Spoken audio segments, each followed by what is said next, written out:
Gates says reinventing toilets could save over 500,000 lives by improving hygiene.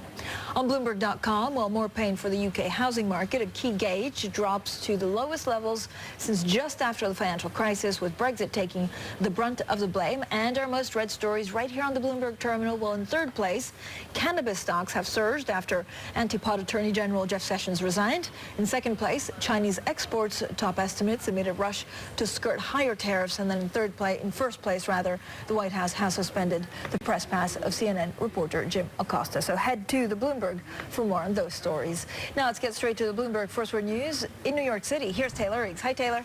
Francine, Attorney General Jeff Sessions has resigned at the request of President Trump after becoming a target of the president's open contempt for ceding control of the Russia investigation. Sessions will be temporarily succeeded by Justice Department Chief of Staff Matt Whitaker, who is a critic of the Mueller inquiry and now has the power to terminate it or curb its scope.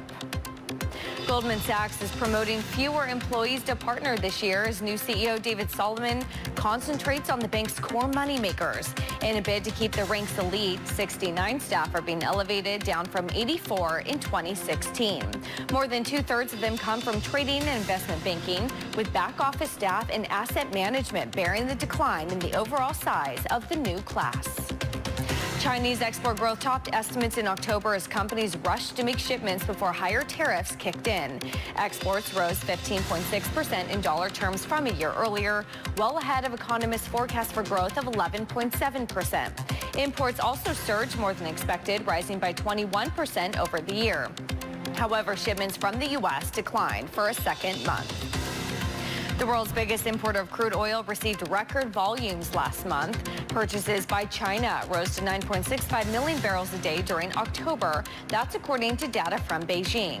Meanwhile, the global crude price is tumbling towards a bear market. OPEC has signaled it could make a second production U-turn this year.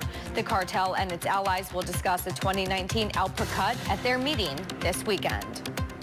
And as you were mentioning, the White House has banned CNN reporter Jim Acosta after he had a confrontation with President Trump at a press conference. Acosta tried to follow up a question to the president with a second question. The president said that's enough, and a female White House aide tried to take the microphone from Acosta. The White House accused Acosta of putting his hands on the assistant and suspended his press pass. Acosta calls that a lie. Global news 24 hours a day on air and at TikTok, on Twitter, powered by more than 2,700 journalists and analysts in more than 120 countries. I'm Taylor Riggs. This is Bloomberg. Francine?